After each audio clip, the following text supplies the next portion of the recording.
Hi everybody, it's April 2nd, 2026.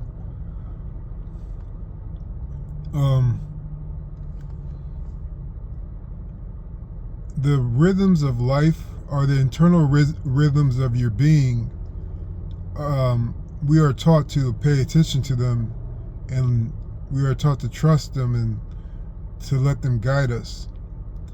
But the thing about the internal rhythms and the energy flow and intuition inside of us, many times those are just indicators of focus in your unconscious mind. So there's you in the center, and you are observing all these stimuli. So you may feel a certain kind of energy blockage within you, and you think that means something, but sometimes it doesn't mean anything but a sort of what it is. It's an energy blockage, and it could be for a foreboding reason. It could be for an upcoming windfall. It could be for anything.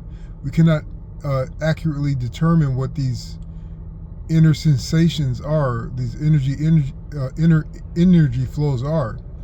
And so you say, like, then what are they there for? Aren't they there to guide us? It's where you put your attention inside of you when you feel anxiety or whatever it is. As you being in control in the center, you have the choice to whether to trust that feeling or whether to go on and act opposite of it. And so that breaks down to what the whole crux of the situation is. It's not about getting your intuition right. It's about living your life despite not knowing. And the thing is, the saving grace is that you do know.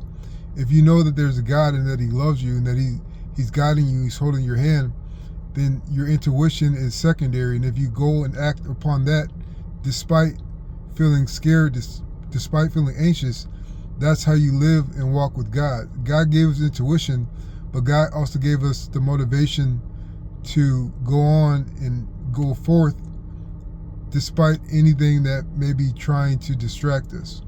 So that gets me to thinking about the expanse of galaxies. So there's a concept in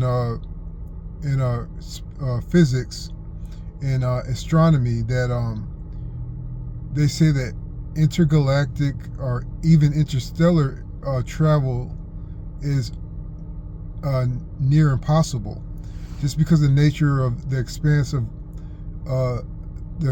the universe between stars and between galaxies. And so sometimes, and I liken this to sometimes in our lives, there's a problem that we've had for our entire lives.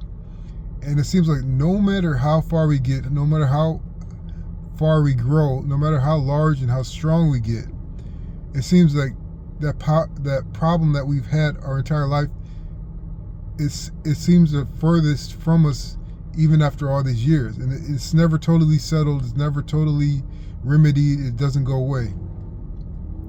And as far as that sort of concept goes, I have been in the middle, as you could say, between stars in terms of certain problems that I've had. But the thing is, if you are in the middle of that expanse long enough and you have not given up, and if you keep clawing your way and getting closer to God and getting closer to yourself and pushing the envelope, it's almost like an inner civilization within inside of you will create the technology to make it to that other star, to make it to that another galaxy. And I've been through that. For some of the problems that I had, I thought would never go away, but then as a certain jump happened inside of me, I made it to the other side, and the problems were gone away. And the funny thing about life is, like, immediately after that problem was gone away, I was presented with new problems, new distractions.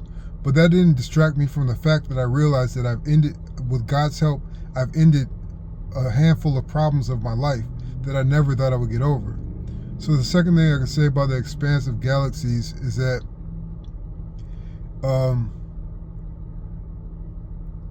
I told you, I think I said before, like, as far as other people's are concerned, it's very difficult to be able to line up and align with another person if they are elusive, if they are combative, if they are scared, if they are untrustworthy. And that's true. It's hard to align if you want to align with certain people if they are not functioning or not available for you because of any reason. But the thing with aligning with other people as you as one galaxy and them as another galaxy is that the relationship or the connection or the fruit that you want from this other person, whether it be whatever kind of relationship, those expanses can be crossed too. And there's a few ways that could happen. If you walk away from this person with the faith that they will return, in my life, I found that that was true. It may have took a decade or two to realize, to come back to them, or for them to come back in my life.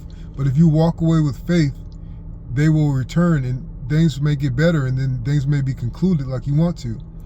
Another concept in terms of this is if you wait long enough and you don't stay still, but you wait, you grow, you learn, you get wiser, you become truer, you become more honest, you increase your strength. If you wait long enough and work on yourself and try to not necessarily work on yourself to get better for them, but to get better in general, to be more receptive to incoming blessings, then I have found in my life that the person that I wanted comes. Maybe not the person that it started out with, but the person that I wanted comes in my life.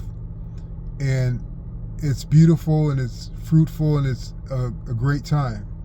So in relationships, it's more of having faith in yourself and your judgment of people, and the faith of how things align if they are meant to be. And the last thing I can say about the expanse of galaxies is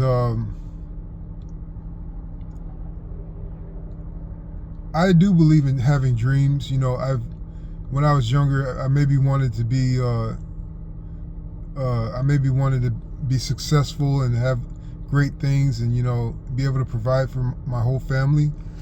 And dreams are good, and that is the expanse of galaxies right there. But as your dreams live on within you as you get older, to reach them, people tell you have to put in the work, you have to never quit, you got to believe in yourself, you got to develop connections and all that. But with the things with dreams and that expanse between you and it, is it comes true, but it evolves into something that is more nearer to you than you would have expected.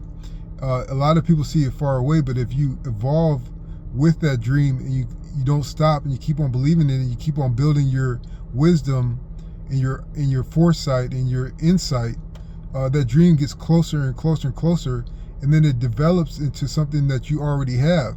So you may be wanting one second, and the next second you find that you are living your dream. Yes, there may be other pieces that are outside of the sphere of your current situation, but if you keep that dream alive and you work on it and you develop yourself, you will find that you are living the dream sooner or later. And that's how you cross that expanse. So I hope this helps. Thanks.